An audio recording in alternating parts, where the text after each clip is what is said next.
Halo, saya Yeni Cecilia dari TM10 Manajemen. Di sini, saya akan membahas tentang The Flower of Service jasa rumah sakit. Rumah sakit adalah tempat di mana orang sakit mencari dan menerima pelayanan kedokteran, serta tempat di mana pendidikan klinik untuk mahasiswa kedokteran, perawat, dan berbagai tenaga profesi kesehatan lainnya yang diselenggarakan. Berikutnya yaitu layanan tambahan yang mempermudah atau facilitating service. Yang pertama yaitu informasi. Informasi sangatlah penting dalam penyedia jasa. Dengan memberikan informasi yang jelas, lengkap, dan akurat dapat menjadi suatu kekuatan dalam sebuah jasa. Yang kedua yaitu penerimaan pesanan. Penerimaan pesanan meliputi aplikasi, pengisian pesanan, dan reservasi atau check-in. Reservasi termasuk pembuatan janji dan check-in, mewakili jenis penerimaan pesanan khusus yang mengharuskan pelanggan untuk menuju unit layanan yang spesifikasi. Yang ketiga, penagihan. Penagihan merupakan hal sangat umum bagi hampir semua jasa, kecuali diberikan pelayanan gratis. Pada penagihan yang tidak akurat, tidak terbaca atau tidak lengkap memiliki resiko mengecewakan pelanggan. Yang keempat, pembayaran. Tagihan mengharuskan ada pelanggan yang melakukan pembayaran atas jasa yang digunakan pelanggan. Penyedia jasa baiknya mengetahui dengan baik apakah pelanggan tersebut sudah melakukan pembayaran. Berikutnya yaitu layanan tambahan yang memperkuat atau enhancing service.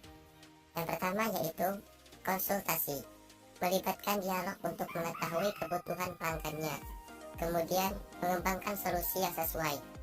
Yang kedua, keramahan. Penyedia jasa mampu memberikan pelayanan lebih. Contohnya, disediakan ruang tunggu bagi pelanggan, koran, majalah, diberikan fasilitas TV pada sebuah bengkel ataupun klinik kecantikan. Penyimpanan. Ketika pelanggan mengunjungi tempat layanan, seringkali mereka memerlukan bantuan untuk barang bawaan mereka. Penyedia jasa dapat menyediakan tempat penyimpanan barang. Yang terakhir yaitu pengecualian. Layanan tambahan yang diberikan penyedia jasa di luar kebiasaan atau proses pengantaran layanan. Dimensi jasa pelayanan dalam rumah sakit. Yang pertama, reliability atau keandalan, yaitu kemampuan perusahaan untuk memberikan pelayanan yang andal dan akurat. Subindikator kendala keandalan meliputi A. Rumah sakit memenuhi janji sesuai yang dijanjikan. B. Rumah sakit bisa menyelesaikan permasalahan konsumen. C. Rumah sakit menyelesaikan layanan tepat waktu. 2. Responsiveness atau ketanggapan, yaitu kemampuan perusahaan menanggapi kebutuhan konsumen dengan cepat dan tanggap. Subindikator daya tanggap meliputi A. Petugas rumah sakit memberi layanan dengan cepat. B. Petugas rumah sakit memberi layanan dengan cara yang tepat. C. Petugas rumah sakit selalu siap sedia memberi bantuan. Yang ketiga yaitu asuransi atau jaminan dan kepastian, yaitu kemampuan perusahaan dalam memberikan jaminan kepada pelanggan jika perusahaannya mampu memberikan pelayanan yang baik. Subindikator meliputi A. Perilaku petugas rumah sakit meyakinkan. B. Konsumen merasa aman bertransaksi. C. Petugas rumah sakit sopan dalam melayani konsumen. 4. Empati, yaitu kemampuan perusahaan dalam memberikan perhatian kepada pelanggannya secara pribadi. Subindikator meliputi A. Perhatian rumah sakit kepada pasien. B. Perhatian petugas secara pribadi kepada pasien. C. Pemahaman akan kebutuhan pasien.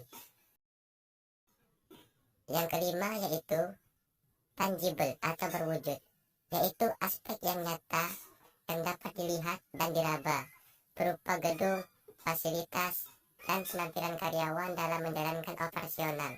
Suatu perusahaan harus memperhatikan sisi penampilan fisik baik dari sisi pengelolaan maupun karyawannya. Subindikator meliputi A. Memiliki peralatan modern. B. Memiliki fasilitas fisik menarik. C. Petugas rumah sakit berpenampilan rapi. Sekian yang dapat saya sampaikan, kurang lebihnya saya mohon maaf. Sekian dan terima kasih.